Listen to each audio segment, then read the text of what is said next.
Good evening, everyone. My name is Sachico Houck. As was introduced, I am going to show you the way of tea from Japan.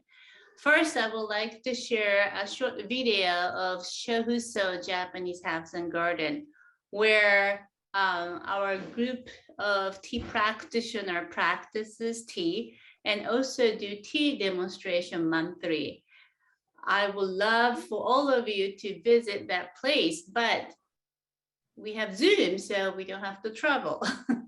It's just a 13-minute short video, and I would like you to feel a glimpse of Japanese house and garden, which is very valuable. It is a replica from a 17th century house. And it is very rare that we are able to actually go in and practice tea in the house. So my son, David, is going to share our screen so that everybody can see. And I will see you later. Let me just say one thing before we get started. Can you hear me? Sure.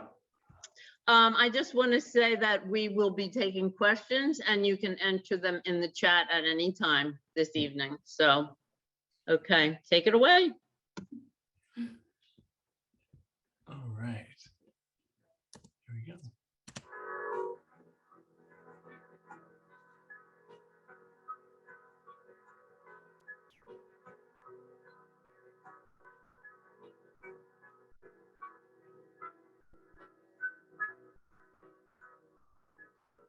Hello everyone, welcome to Shofuso. Today I'm going to be taking you on a brief tour of the house and garden and teach you a little bit about what Shofuso is and why it's here, and also a little bit about Japanese history and culture. So why don't you come with me?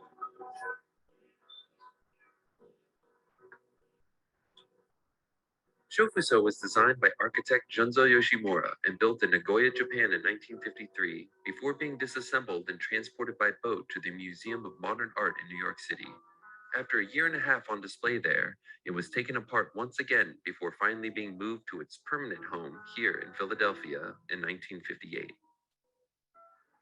The first thing that you'll notice after you pass our hedge is this beautiful wide entrance that we have here to the house.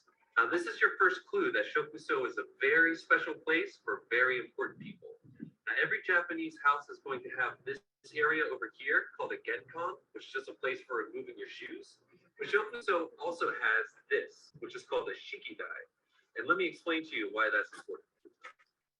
Very high-ranking samurai, or very wealthy Buddhist monks, or even members of the imperial family or the imperial caste would live inside a house like this. And so this shikidai is sort of your first clue to that, because it's a way for the very important person staying in this house to receive visitors. And because I'm sitting a few steps above where a messenger or visitor might be, it's a way to show that I'm of a higher class than the person that's visiting the house. Built in Shoin-zukuri, or desk-centered style, Shofuso is mostly made from hinoki lumber, a type of Japanese cypress reserved only for the most prestigious structures.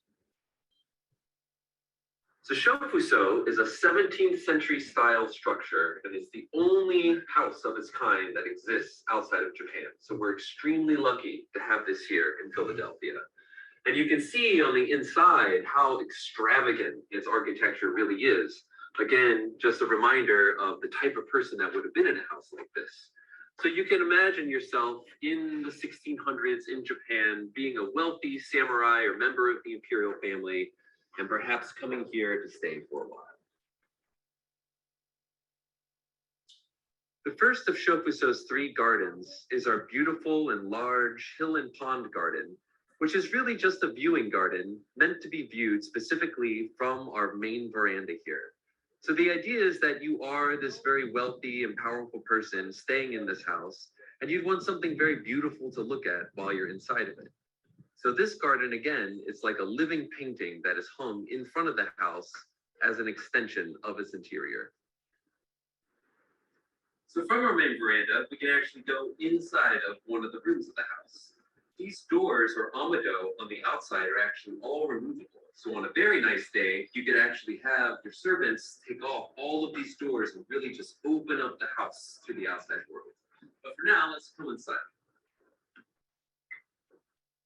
So this is our 15 tatami mat room, and it's named obviously because it can fit 15 tatami mats inside of it. Tatami mats are roughly 3 feet by 6 feet and are made of packed rice straw with woven rice straw on top and bottom. The edges are lined with silk. And also, since it's Children's Day, today we have a very special display of armor. And this is something that's traditionally done for Boys' Day. So there was Boys' Day and Girls' Day, and they sort of combined both of them. So now there's just Children's Day to celebrate all children in Japan.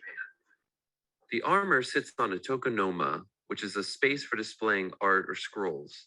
You'll also notice the incredible mural behind it, which is repeated on the sliding doors or fusuma in the other rooms of the house. These were painted and donated to the house by famous Japanese artist Hiroshi Senju in 2007. But the most important thing in this room, and possibly this entire house, is this right here. And this is actually a piece of furniture. This is a shoin or a desk. And the idea is that a desk was a way to show your wealth and your power in Japan in the 17th century. Because if you needed a desk, that meant that you could read and you could write. And if you could do those things, it meant that you were sort of a part of this sort of wealthy realm of society. So you can imagine sitting here, writing poetry or reading scrolls, and you can open these beautiful shoji screens for a view of the tea garden beyond, which let's go take a look at that. The second of Shofuso's gardens is our roji, or tea garden, which acts as an extension of and also an entrance to Shofuso's tea house, which we'll be visiting in just a moment. If you were a guest at a tea ceremony, you would first wait at the stone bench in the distance before walking over the stream, crossing through the gate from the outer to inner tea garden, and then you would stop at this stone basin to wash your hands and rinse out your mouth before proceeding to crawl inside the tea house through this entrance here. So once inside the tea house, the first thing that you do as a guest is approach this area, which is a tokonoma, like that large area that had the armor in the 15 tatami mat room, but on sort of a smaller scale. And there would be a scroll hanging up that the host would hang, something that they would want the guests to think about, maybe something to do with the time of year it is, or the time of day it is, or their relationship with the guest. And then the guests would proceed to line up along this dark colored paper. And then the host would enter from the second room and the tea ceremony would begin. And the goal of tea ceremony is for the hosts and the guests to both become present in a single moment in time. That's when they are sitting there drinking tea, they don't think about the past, they don't think about the future. All there is right here and right now, and they can share that special moment together. Outside of Shofuso's tea house is our third and smallest garden, which is our Suboniwa, or courtyard garden. Usually confined within the walls of a structure, Suboniwa usually feature one or two intentionally placed objects, such as a water basin or lantern, as well as the three main elements of a Japanese garden: greenery, stone, and water.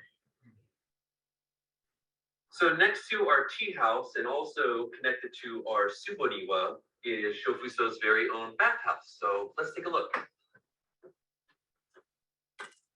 So the bathhouse is actually split into 4 separate rooms. The idea being that on the far end in its own room is the toilet, and then on the other side is the place where you're actually going to get clean. So the idea is that you would sit here and actually use a little bucket to get your body entirely clean before going into the tub, which is really just a soaking tub full of hot water. So sort of the final step after you get clean is just soaking in nice hot water. And if it's a warm or nice, beautiful day like it is today, you can even open up these slots in the wall to invite a nice, cool breeze into the bath of you. From the entrance of the bathhouse, you get a great view of Shofuso's roof. made of millions of strips of bark from the hinoki tree, is the only roof of its kind to exist at this scale outside of Japan, and is definitely one of Shofuso's most impressive and iconic features.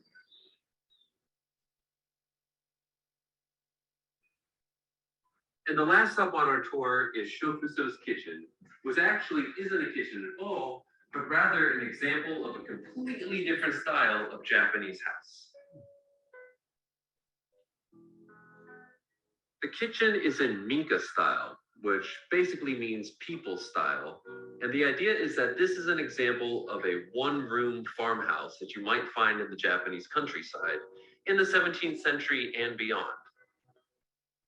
It mainly features a wood-burning stove for cooking soup, vegetables, and rice, an area for storing fresh drinking water, as well as a removable sink for cleaning food and dishes, and finally a charcoal grill for slowly cooking fish and other food. I hope you've enjoyed this brief little mini tour of Shofuso, and I really hope that you join us when we reopen again, because we really just scratched the surface. There's so much to learn about Japanese history and culture and Shofuso itself, so please be sure to come out again once we reopen our doors.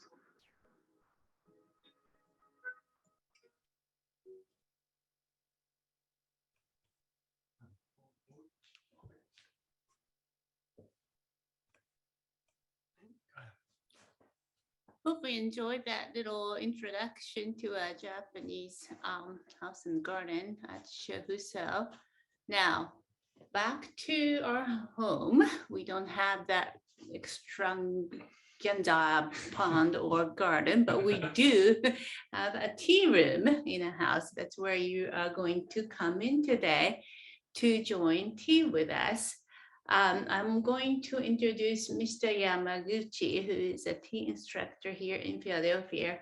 We're very fortunate to have 3 tea instructors in Philadelphia, and he's one of them. And he had gone to Kyoto, Japan to train to be a tea instructor not too long ago. And I am going to now give Mr. Yama-Guchi a microphone. Welcome everyone to this tea room called Kasean. And this is just outside of Philadelphia. You just saw Shofuso, the Japanese house and garden. And I hope you are able to visit there one day when you visit Philadelphia. And we run a tea demonstration every month. So I hope you can visit there and enjoy tea there as well. And this little tea room, it has the same size the tea room you just saw at the Japanese house and garden Shofuso. And I just want to give you a little bit about tea ceremony. That is what it is called. But number one, I have to tell you that tea ceremony is not quite correct. Actually, this is not really ceremony. This is more like a form, like a dance or some music concert. So we do call just original Japanese name, Chado. The direct translation would be the way of tea. So I'm going to call it Chado from now on. And the tea drinking really started in China about 7th, 8th century, and then it was it went to Japan.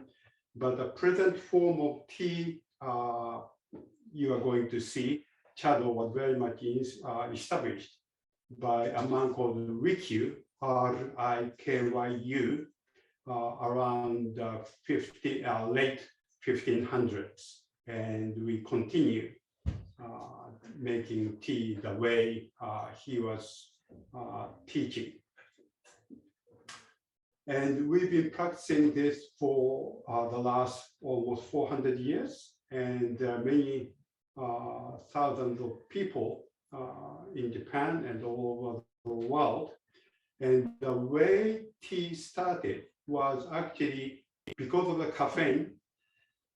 People in temples, especially Zen temple priests, started having tea so that they could meditate all day, all night for almost a week, at least once a year.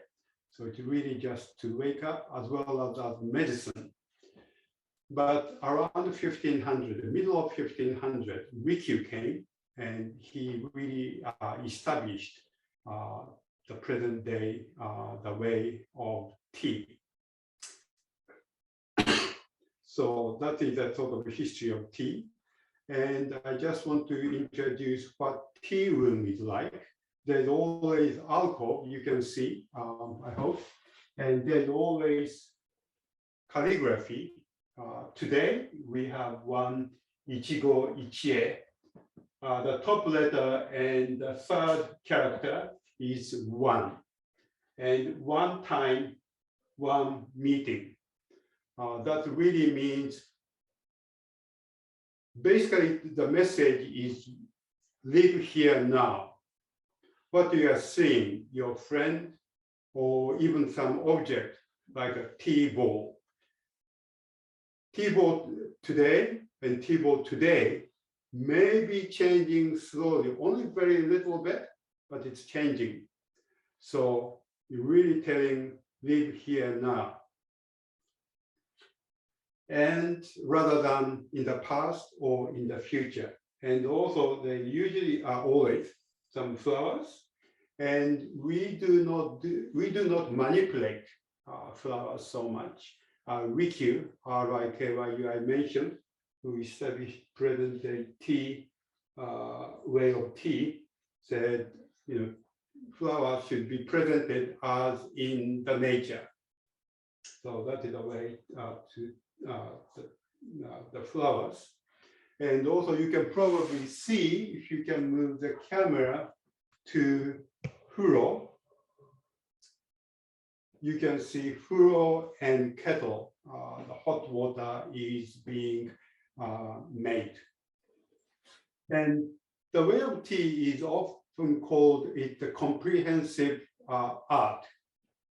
But before talking about comprehensive, why comprehensive art it is, the concept of art or aesthetic in Japan is slightly different from that in the West. In the West, the definition of art, the art object should not have any function, like a painting. Painting has no function but just to be looked at. But in Japan, we saw art in our daily life. What we wear, and also calligraphy you just saw, and calligraphy has some message into it. So host select certain message in the calligraphy for that special occasion for the guest. And also flowers has certain function to be able to really appreciate, as well as we emphasize what kind of vase we call hanaire we use. Also you saw the kettle and so on. They all have functions, and we value as their aesthetic.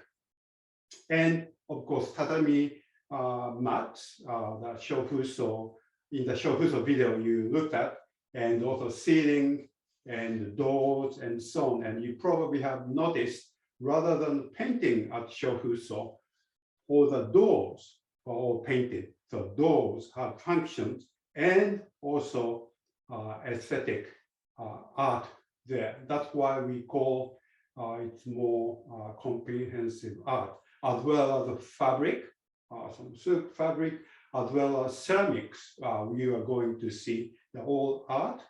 And even we use a lot of tea bowls. Each one is different. Unlike English afternoon tea, you should have all matching tea bowls and tea set and so on. But we use always sort of handmade, handcrafted, unique item with certain characteristics. So that is what I want to talk before we are going to show you tea. Oh, yes, this is important.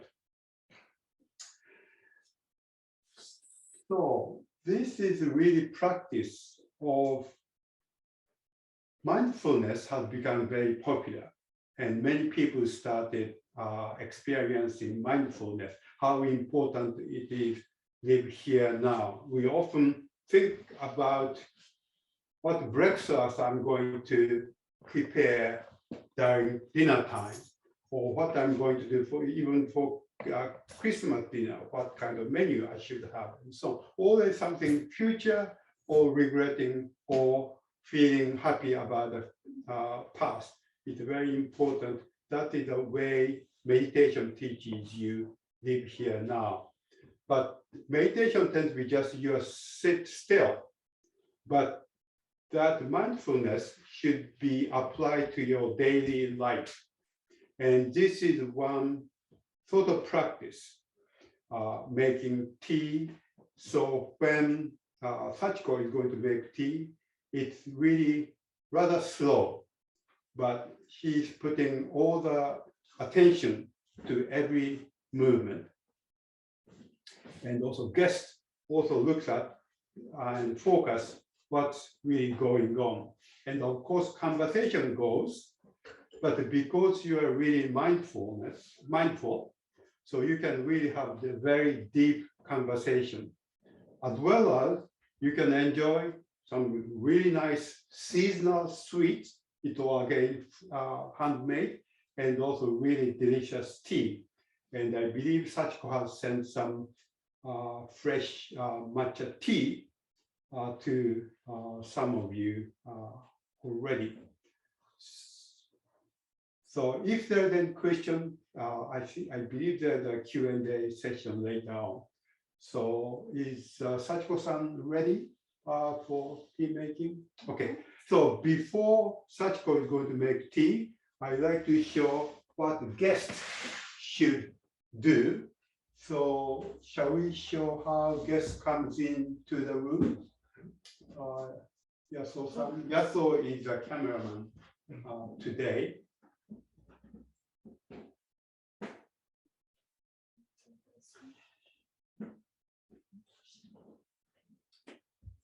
So we, you're shooting from there? Okay, all right. So Hannah is a guest today, and this is the entrance shoji here. It's closed. And Hannah, please sit down in front of the room. Hannah is outside of the tea room right now. And please use the left hand to open a little bit of shoji with your left hand. Yeah. And halfway with your left hand. Then right hand to open it. Then stand up with your right leg. Then step in with the right foot. And you can just walk to in front of the alcove and bow and look at the scroll. Scroll is usually in a calligraphy by some abbot or priest. And then look at the flowers. Then you can just bow again. And please stand up.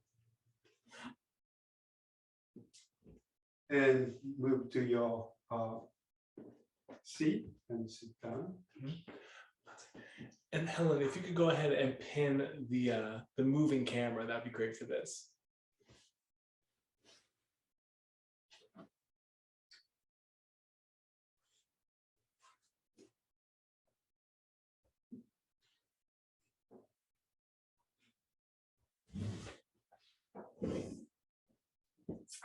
Hannah, thank you very much for coming to enjoy tea. I hope you have a great time.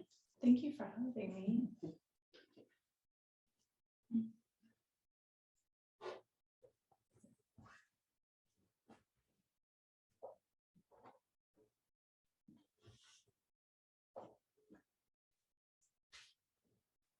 So deliberately, she's bringing in all items required to make tea one by one.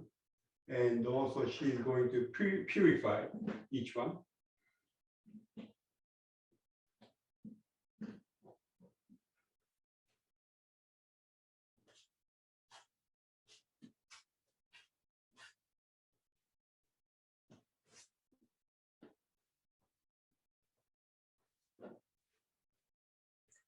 We enjoy it.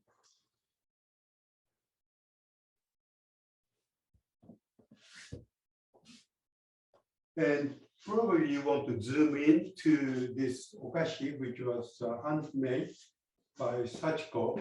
And as I mentioned, it's always seasonal. So this is showing really sort of autumn leaf, but not a fully autumn leaf yet, just halfway. It's a little red or orange. Then Sachiko is bringing in a cold water container. If you can show I'll her. make a bowl of tea for you.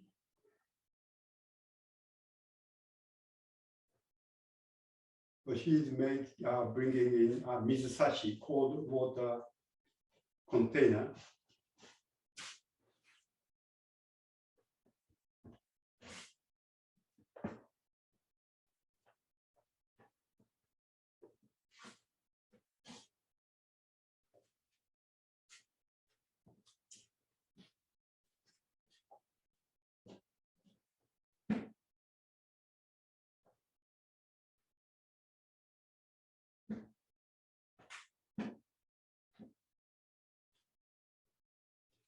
The next, she's bringing in a tea bowl and nutmeg, which is a tea, matcha tea container in this black Japanese lacquerware. And tea bowl has chakin, which is a sort of white fabric you can wipe, and also chasen, which is whisk, and also and the chashaku, which is to tea scoop or teaspoon. It's really tea scoop. Then the last item she's bringing is kensi, which is wastewater container. And on top, she's bringing shaku.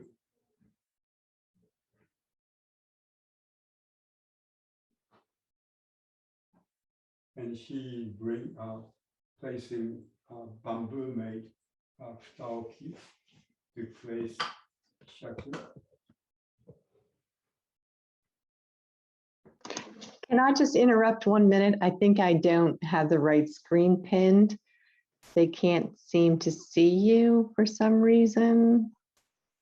David, I have Sachico pinned. Yes. Yeah, that should be the one that's playing. It looks like also, yeah, we were on kind of speaker view with Diane pinned or something maybe. Let's see here. Now I have Sachico pinned, but it looks like a lot of people cannot see the video. Is that the case? Let's see how that That's looks. the case. I confirm that's the case. I cannot see it. Huh. Okay. That is So, okay. I'll join back in. Okay. I'll come right back in.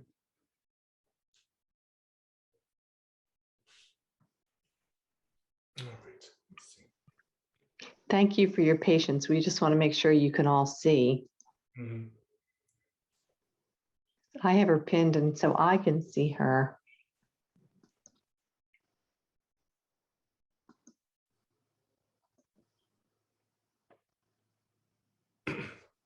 All right, I'm joining back in. Let's see if this works here.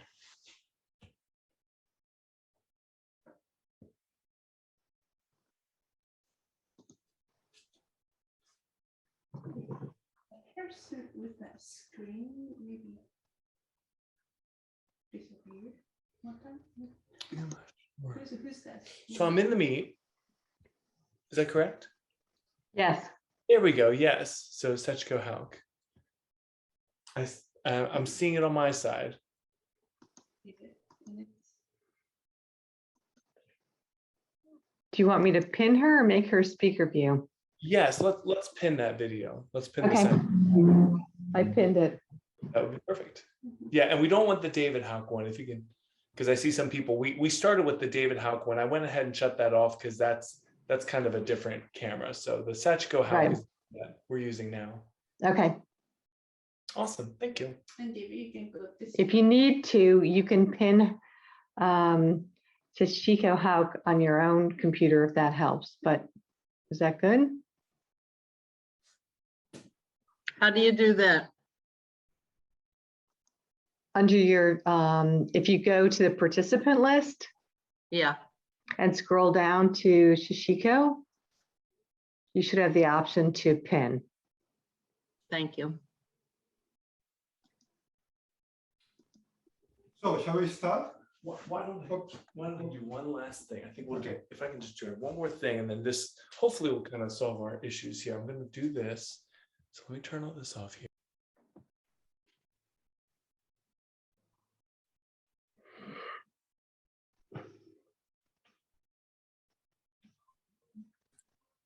Okay. Are you all able to hear us okay then? Yes.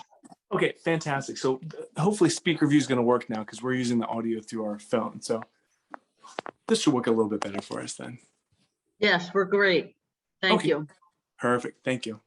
So Sachiko brought everything. So now she's going to make some tea and starting to move tea bowl and natsume tea container.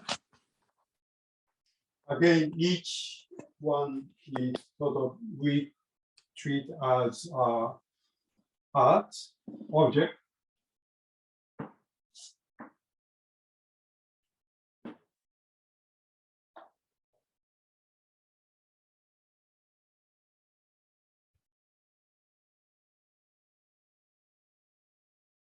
I don't know if you can look at this tea container. It's a black sort of Japanese lacquerware, but with some pine trees in gold.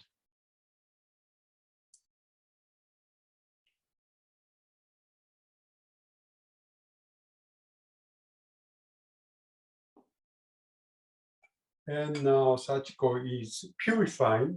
Of course, each item has been cleaned beforehand, but she's purifying energy-wise each item. Tea scoop first, then chasen next to it.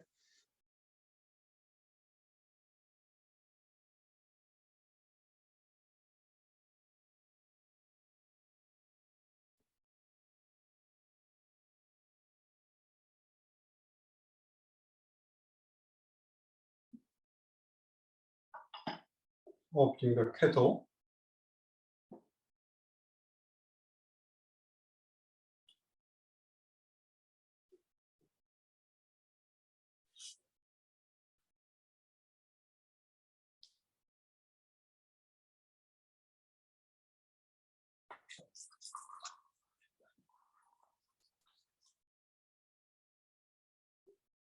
By being mindful, you also really appreciate or you really listen to the sound of water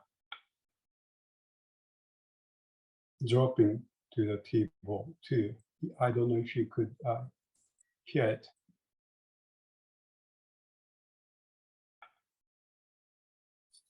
Then she's warming up tea bowl as well as chasen.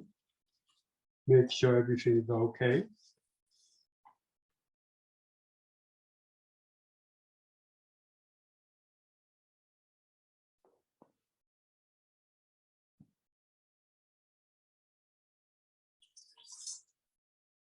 Then emptying the hot water after warming up the tea bowl. And wiping.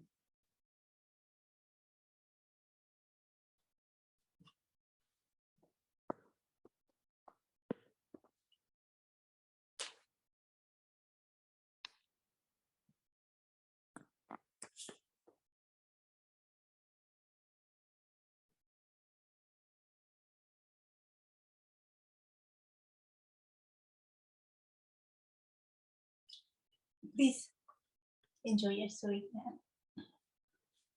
Now the timing is also very important. So just host a guest to have this wonderful seasonal okashi. So please.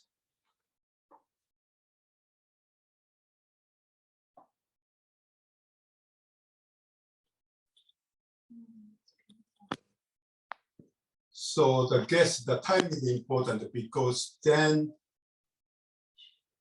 after having rather sweet okashi, he can really enjoy sort of more bitter matcha tea. So Sachiko just placed some matcha into the tea bowl.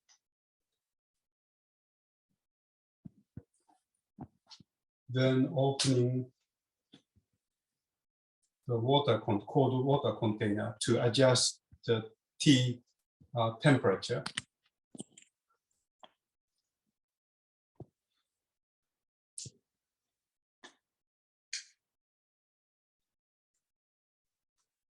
Again, listen to the sound.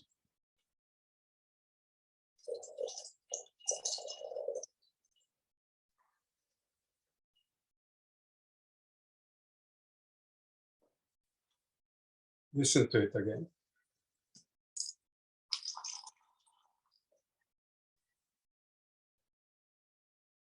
If you really focus and be mindful, you can hear the sound difference when the hot water hit the tea bowl and also cold water hit the hot water. For hot water, she hasn't done yet, but when hot water hit hot water.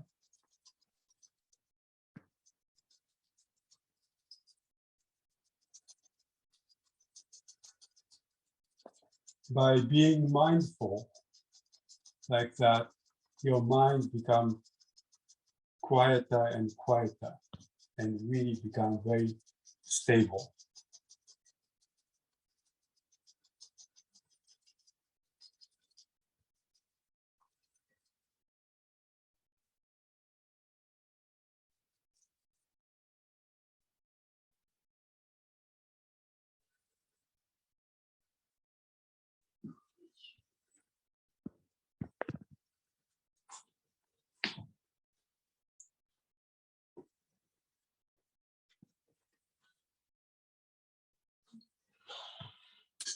So Hana, we just finished having this beautiful okashi, and I can give you. So the way the tea bowl was placed very carefully, this is the front and this is the back of the tea bowl. So it facing the front is facing the guest. So I don't need to move this one anyway. Just keep this one here. And I just bow, and you also bow too.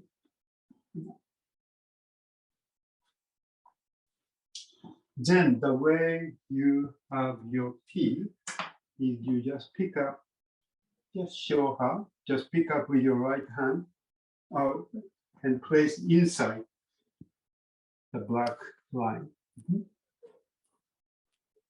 And then, thank you, I'm going to have this tea to the host.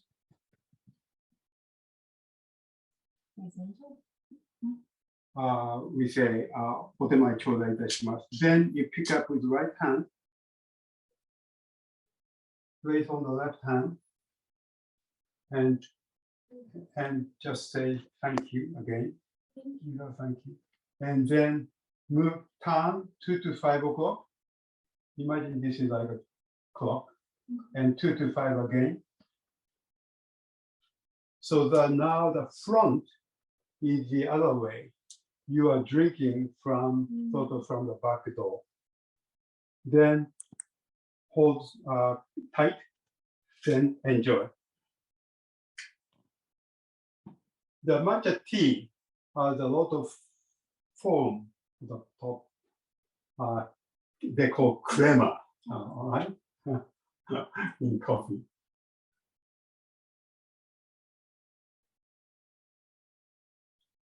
Everybody in Zoom wants to know how it is. It's very, very good. I do like matcha, so I've had it before. It's very, if you've never had it, it's very earthy tasting. Very good. Thank you. And matcha tea, a really wide variety of quality from sort of, even today you can buy in the supermarket to really, high grade one. So for making cookies and for some cooking, just a regular food quality one is fine. But if you want to really enjoy good matcha, better to buy one for the high quality. It's just very rich. Either you can buy mail order. I think there are a few places you can buy in the US mail order. But good ones are all from Japan. Actually, food quality ones are from Japan too. And also talking about the history of tea, the green tea was first introduced to the United States for the first time to Philadelphia in 1876, when the United States was celebrating 100th year anniversary. Then there's an expo in Philadelphia. Then Japanese government sent and had a big stand, actually 2 buildings, and they showed some green tea then. So Philadelphia has a long history of green tea, but this is a little the difference from regular green tea. Regular green tea is brewed, right? But the matcha tea is actually, green tea is very finely ground milk by using stone milk. So you are actually having the whole green tea leaves, including vitamin C's, oxygen, antioxidant, to make you all keep you young and healthy.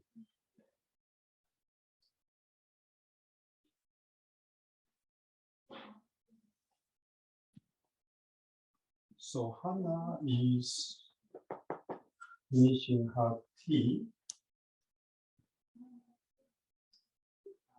Great. So then you just place it there. And then, just pick it up again, sorry. Pick it up again. And turn from 5 to 5 to 2. The other way now. 5 to 2, 5 to 2. Use my left hand or right hand? Oh, right hand. And then place it outside of this black line and place it there. And then you can keep it very carefully with 2 elbows on the knees and just appreciate this tea bowl. This is Chiseto. This particular kiln is a Seto area in the middle of Japan, between Tokyo and Osaka way, and Seto. And this particular one is more yellow color, so it's called Chiseto. Ki means yellow. There are some other Seto, Seto Grow, and also green ones and so on. And usually, if you can look at this, also you can appreciate the bottom, and also there is usually a maker's sign somewhere, but this one hasn't.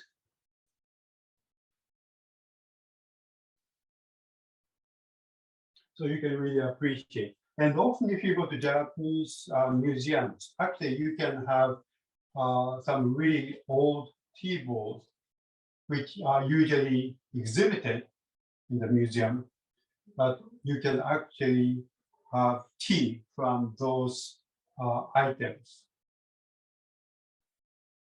So it really, sometimes you can have really tea from very valuable museum piece. So I'll just return this one. So now this is this you just turn. So this is the front. So I can just keep it the front side, and front side should now go to Sachiko. So this is the front.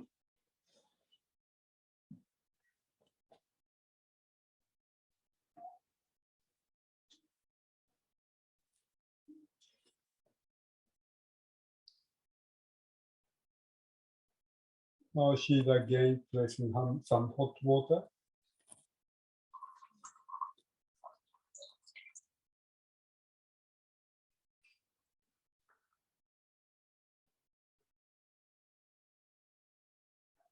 And emptying it.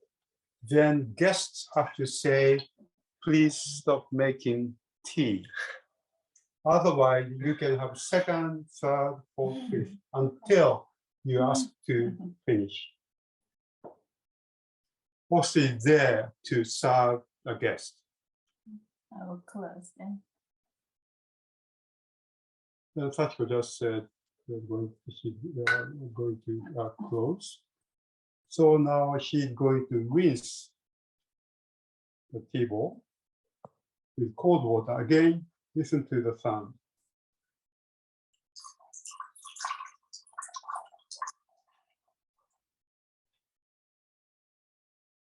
The sound is different from the hot water.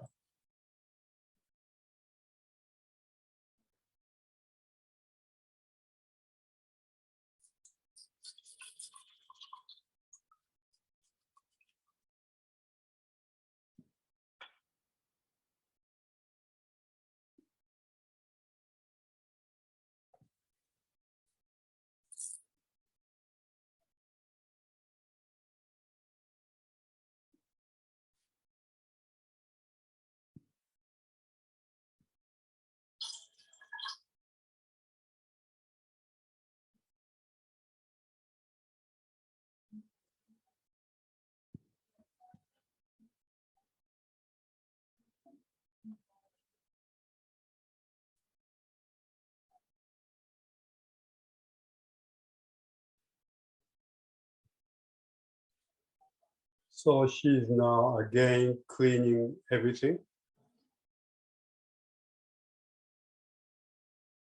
for purifying.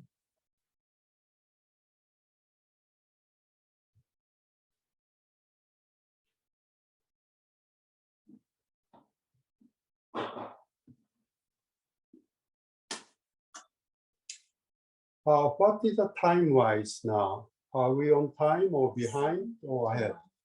7:51. 7:51. So maybe a little behind. So shall we do without icon? We usually show these natsume and other items to the guests. So we just skip that, and because we are going to practice making tea. But before that, I want to say that you do not need to practice this. You can practice this without any tea room or special equipment, as long as you have some whisk and something tea bowl like item and matcha tea. You can really sit down on a chair and on a table. You can just sit down, become quiet, deep breathe, and you can make some tea, even 5-10 minutes after work or after some gym training, whatever, just before going to bed or whenever, so that you can have really settled down. And that is something I do too at home. So she's placing back everything out of the tea room.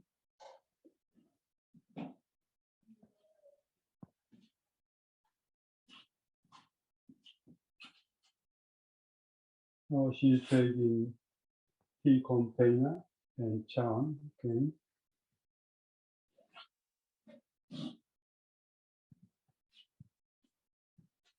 And after this, we are going to show you how to make matcha tea whisk.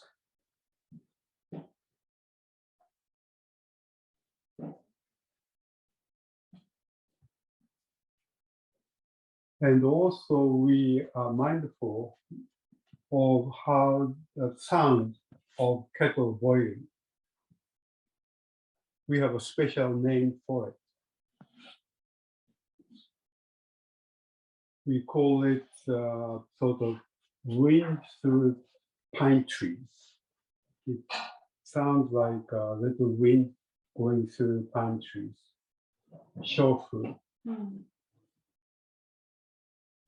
So now everything is done. So Sachico-san is going to say thank you. Thank you very much.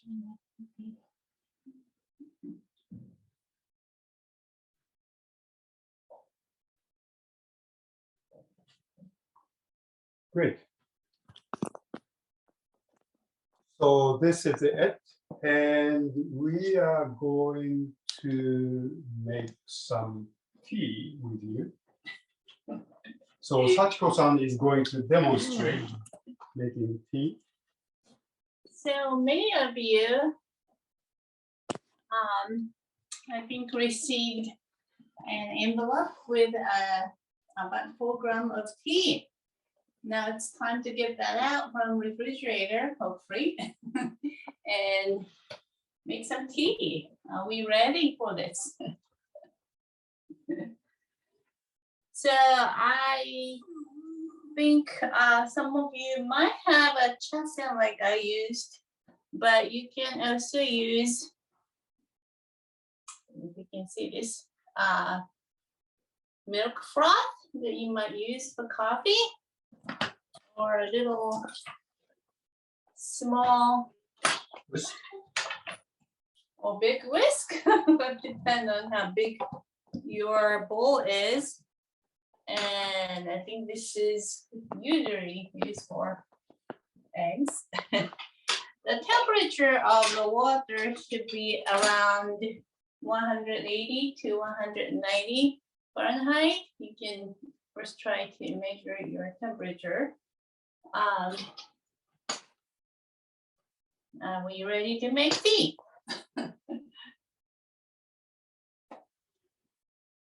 So I did send you in a little packet is about 4 grams of tea. That should make about 3 bowls of tea. And I usually use about good teaspoon. Maybe not really. Good. I'm gonna make one with the coffee cup. Sort of half teaspoon. Yeah, kind of. All right. And I do have a hot water, but it's right behind me, so. So you can use coffee mug if you have a frother. So the key is that never overfill your hot water. Hot water should be about 3 tablespoons, which is 45 cc to 50 cc. It's going to be a very small amount of tea to start frothing. Otherwise, you're just going to have a big mess.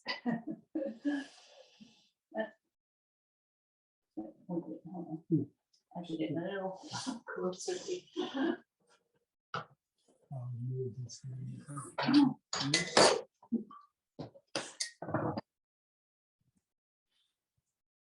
And since I wasn't able to send you any sweet, but if you have your favorite sweet, maybe a little bit of a chocolate or candy, I think that helps. Hannah can probably tell you that the sweet that she had before the tea kind of helps with the taste of the tea because it's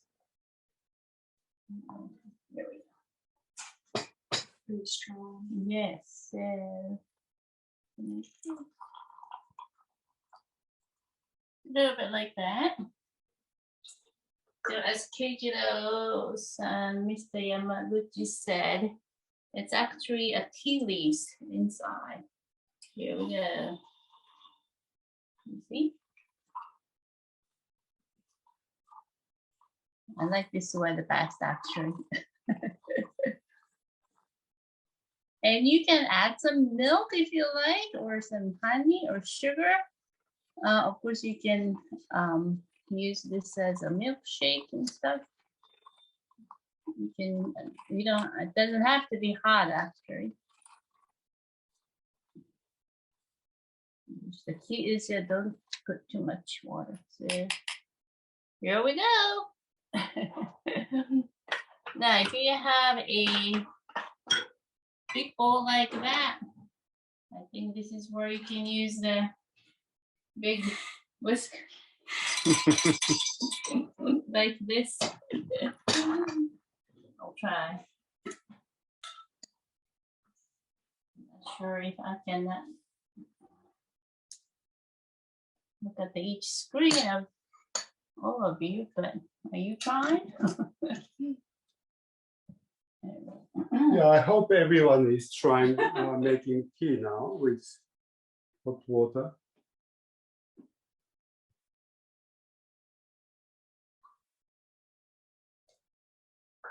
And you can buy bamboo chasen or whisk for about $10 from Amazon or anyone else. Yeah, this one actually I never done, so I don't know how it's going to go.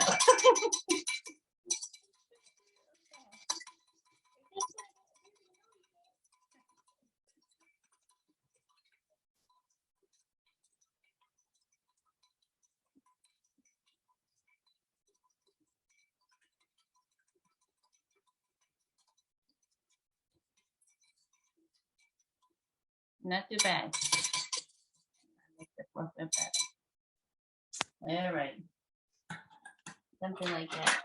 So we practice the one of the school of tea, which is Urasenke. So we have 3 major schools of tea: Urasenke, Omotesenke, and Mushana Koji. Now, it depends on what schools you are, the way of the tea looks a little different.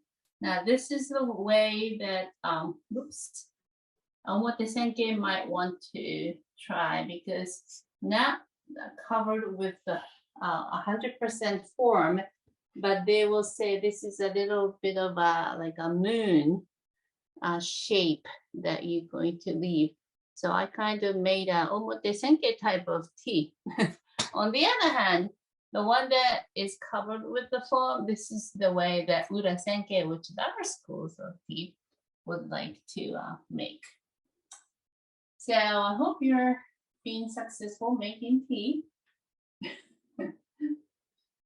Lisa said that not everyone purchased. Oh, but no, you could go back and purchase if interested in sampling the authentic tea. Mhm. And this is recorded, so you can always go back and watch the way you made it too. That's So. great. Okay. I don't have a watch, but it is about the time. for 8:01. Oh, okay. Is there a Q&A session Mhm. happening? Yes. I'll turn my volume up. Yes, a lot of questions came in. Diane, I think is going to feed them to you, but I think the biggest one is the authentic tea. That I think it's important to talk about the tea because Sachico mentioned a lot that it was important that we provide the opportunity to have the authentic Japanese tea because there's such a big difference in just going to the store and purchasing it. So maybe you can talk to a little bit about that first. I think it's very important to just experiment. To start with, you don't want to probably invest so much money. So you may want to, but at least have very small amount rather than big package. And try one from some nearby supermarket, you can find one. I did see some at the Whole Foods, actually, but it was a big packet. If you do not like that very much, you can always use muffin or for some food. If you really want, after that, good quality, it's just like a coffee too. Really from low grade coffee to really one for connoisseur type. If you really want a good one, you can have either from Japan, or do you know some other mail order company you can buy a good one in the US? Which ones? The company called Sazen, S-A-Z-E-N. They have the Japanese matcha, very high quality ceremonial grade. It's called matcha that you can purchase. And if you get used to, you can really the different taste. It's just same as coffee. Usually, unfortunately or fortunately, the more expensive usually tastes better. And also the way you make tea is also very important. Certainly, it's not a matter of good or bad, but with a lot of foam or less foam and so on, the taste comes different. And actually, there is a sort of game to identify which tea it is. Just like in coffee, sometimes they do have some competition, how good coffee you can make, as well as you can identify where it is from and so on. I do have a question. For those of us that did not buy the tea for this evening, are you still selling tea to us? What I did is that, unfortunately, if I just tell the people to buy any tea from your grocery store, the tea can be not really a good quality. So we do purchase from Kyoto, Japan. So I did have good quality of tea. So I kind of separated that in a small packet of 4 grams. Now, if they would like to still try that small amount, I can still send it for you. And you can, I think, send your email to Helen and I can send that to you. But it's a little tiny amount to try. That's great. That's great. If you will do that, I opened up the store so they can go back in. I can send the link for the product to get the small sample that you sent before so they can actually try the authentic tea to decide if they want to buy more. So I'll send that in a follow-up email if people want to try that. I know there's a lot of questions that came through and one about caffeine. Yeah, Elizabeth wants to know if matcha is caffeine free or loaded with caffeine. Well, 99% of them have caffeine, and there has been some caffeine-free matcha, but it's not been really successful. So what I noticed with the caffeine in matcha, I'm a coffee drinker too, so I can tell the big difference between drinking coffee and drinking matcha. When after you drink coffee, you get a little high and you kind of drop dead. Matcha has a very stable elevation of like a caffeine in your blood and kind of stays. Instead of like caffeine goes on tops and bottom, up and down and stuff like that. So I kind of like drinking matcha better for like sustained caffeine energy. And one small cup of this matcha has as much as regular cup of coffee. So I usually have matcha 6 hours before, up to 6 hours before I go to bed. But it's, different people have different reaction to it. So I'm not gonna But- sleep tonight. But when I want to go to a disco or something, or club, I should say disco nowadays. My kids laugh at me when I use the word disco. But when I want to go to a club, or if I want to do something late at night, I usually have a little matcha tea even after dinner time. Then I can really work on until 2-3 o'clock. Could you talk about some of the other health benefits of matcha tea? Yes, there are actually the 3 ingredients. I do not remember. One is kakuten. I don't know, probably it's in Japanese, I guess. But more than a few antioxidants. And also there is a study showing that it promotes good bacteria and the enzymes in your mouth too, not only for digestive system and whole your body, but also it helps to keep your mouth healthy. I just also read that it promotes to burn fat in your body, as well as antioxidant that he talked about, propanol, antibacterial as well too. So there are lots of health benefits. Okay, great. How about, is the garden open currently? I didn't. Is the, Philadelphia, yes, Japanese house and garden Shofuso, which is open from now in autumn. So Wednesday to Sundays from 11 to 5 until second weekend in December. It will be closed from third week in December until sometime in March. And it will reopen around, usually around 20th, third weekend in March. But please check, I believe Shofuso, SHOFUSO.com. You can check the schedule. okay. SHOFUSO. And are you practicing and teaching there currently? It's one, another teacher is teaching another 3 weeks. But here in Kasea, just outside of Philadelphia, in Keijiroh area, I teach all year round. And I have from the very beginners to very high level students like Sachico. Okay. And where did you say that was? I'm sorry. That you're teaching now? Somebody asked that question. Where are you teaching? I teach in Keijiroh, Prussia, which is just west of Philadelphia, about 30-40 minutes. And we are actually showing this, doing this demonstration in this tea room in Keijiroh, Prussia. Okay. Which this was actually built by my teacher who retired by Taiko sensei, probably almost 20 years ago now.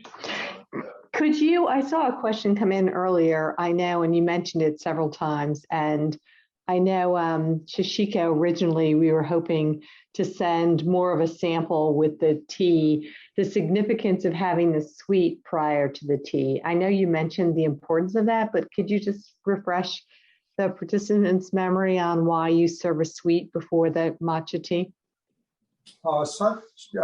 Yeah. It's usually we use really seasonal one. And if you go to this tea okashi or sweet shop in Japan, they change the design. They usually have about 4 or 5 different designs all the time. And they change one by one almost every week. So if you go in 1 month's time, you can find all totally different shapes, colors, and so on. It's always a reflection of the season. and it's all handmade. And Sachiko is expert on this fresh okashi making. So They wanted to know Sachiko-san, what this do you want is. to Yeah. say something about it? So this is made of white lima beans outside with a little bit of a rice powder. Now inside is a azuki beans, a small red beans paste with the black sugar. So when I make a Japanese sweet for tea, I make sure that it's a small size of maybe 2 bites or 3 bites. Also, I'm gonna cut it in. When you eat it, so I don't know if you can kind of see the texture. It's a very soft texture. It's almost like a peanut butterish like. It reminded me of Play-Doh. Oh, it's like a Play-Doh, Hannah said. No, what it does is that it leaves in your mouth. I mean, it's very slowly. You cannot just swallow it and forget about it. It stays in your mouth. It's like a paste. So that when you drink tea, it kind of, get together the bitter tea a little bit and then sweet in your mouth, and it just great profile in your mouth. And I we wish use, I can offer this to you. and we use 2 different kinds of okashi. This is one, Yama-Guchi, called Kashi. It doesn't last any more than a few days. But another one is called Higashi. He is really dry. So you can buy these Higashi from, I'm sure, from Amazon or some other mail order companies. So you can use those too. Do you know, is there somewhere, so you mentioned, Sachico mentioned maybe just you can substitute with any kind of sweet to get your mouth ready for the change in flavors. If you can't find an authentic Japanese sweet. Although I'm thinking maybe, do you think like a Whole Foods or a Wegmans, would they have something like that or no? What's your experience? I don't think they actually do have any like a Japanese sweet for tea, even in grocery store. You really have to go into Amazon or Amazon Japan, unfortunately, then you can find it. But some of them are basically like sugar candy.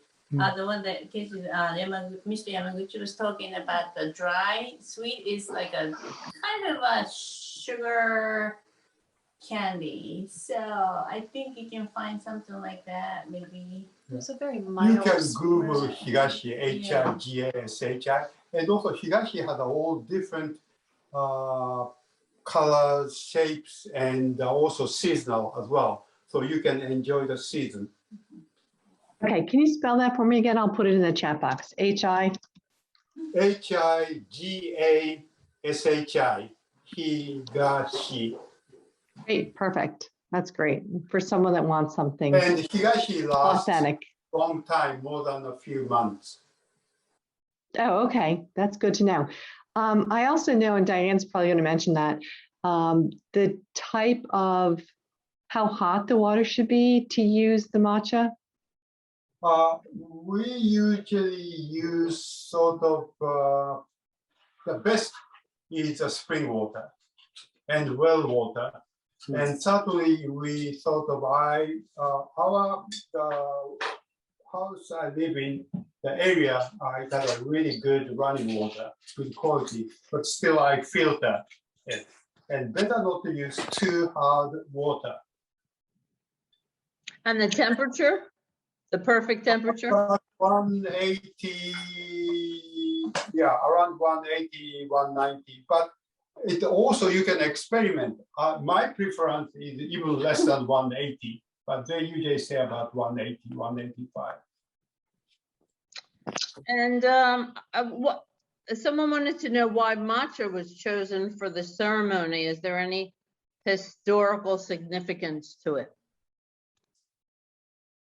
There are a few different ways to make teas, but this is the only way you can have tea leaves themselves. All others are somehow fermented, or it depends on how much it be fermented. It always brewed. Green tea is really very little. It's just only steamed, and also half fermented. The fermentation is not really a good word to express it. It's more oxidation. Half oxidated one is oolong tea, is typically oolong tea, and also fully oxidated one. More fully oxidated one is English tea, is more fully oxidated, but it's always brewed. And matcha tea is the only way really to be able to have a whole tea. And the matcha tea making really gave up in China almost 800 years ago, because it's a little more involved, and it's rather expensive, and it really needs very good quality tea leaves, and the process is really time and labor intensive. I'm just going to reiterate that I put the link back in the chat, and I'll also send it to all of you, because the matcha tea that we used that was sent, and the sample that was sent, it's not like a traditional tea. It's like a powder. Yes. So it's not like a tea leaf. It's not like a tea leaf. It's like a powder. No, it's actually tea leaves. It's finely milled, and it's a very slow process. It's actually powder, but it's milled leaves.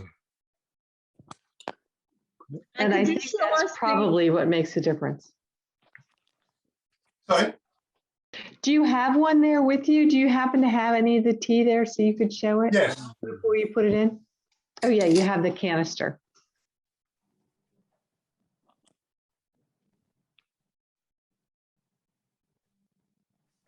Quit. Show us the powder there. Mm-hmm. Perfect. Yeah, and also good tea always has certain name. And for example, this one has this inside and outside name is different. Okay, but for example, this so one. the one that we send you is called Shohaku from Koyama-en. Yeah, the maker is Koyama-en, and the name is Shohaku. Yeah, this has a different name, but the inside is Shohaku. Same as. Right. Yeah. This has a safer. They always have very poetic name. This one is blue stone or green stone. So I think we brought some higashi, the dry sweet. Actually, it's almost like a packed sugar. This one has sort of cherry flower. I think this one is more autumn leaf. Maple leaf. And this is just a bowl. And there are many other designs like ocean waves. We use ocean waves one in summer, so you feel a little cool, or even waterfall one, so that you can feel a little cool. That kind of sort of sense, you know, once you start being mindful, you can develop that sensitivity to feel the coolness from waterfall. Higashi. Helen, any other questions that you saw that? I think we got through most of them. When you say the 180 degrees, there was a lot of questions about temperature. Is that like boiling? Do you boil it before you make it? Less than boiling temperature. Less than boiling. Okay, that's good. That's good to know. boiling temperature, I think, is 220. So Okay. so before Mhm. then boiling temperature. Now you are a font of information, you two. I feel like we Yes. could book, if everyone was in Philadelphia, I think we would be booking your in-person events to actually experience it. I felt like I was there. Well, One you're of the- all welcome and drop in, and we can serve some okashi and tea here. And one of the comments was that this is a beautiful ceremony. I love the incorporation of mindfulness. Hmm. And, you know, that's really important for us. So I think that is a wonderful part of this whole ceremony. So. Great. Yeah, I'm thank just you. gonna- Yeah, go ahead, unless you have. I'm more just going questions. to reiterate that part of the reason why we instigated this social series was the self-care piece, how important it is for folks in our community with migraine to incorporate self-care into their everyday existence. And part of that is having fun. Part of it is learning and experiencing new things, which is exactly why this resonated with us and we wanted to offer it. So I want to thank you, and Diane's going to thank you so much for this amazing experience. And I'm just going to put a link to our survey in the chat because it's important that we learn from those of you that have participated what you thought. Great. And this is not only mindfulness, but at the end of it, you can have wonderful sweets and tea, and hopefully with some friends.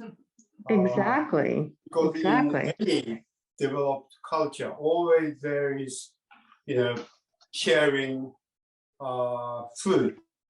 The word companion is together, and panion, I believe it means bread. You share bread. That is companion. So you can really have good friendship by sharing tea, okashi, and being really mindful. So we have some these, I have several students here, but we have really good good companionship as well as good relationship. Well, that's clear. It's clear in your whole presentation and everything that we've done with Sachico and sharing her family with us and your tea expertise. So thank you so much. Great. Okay, thank you.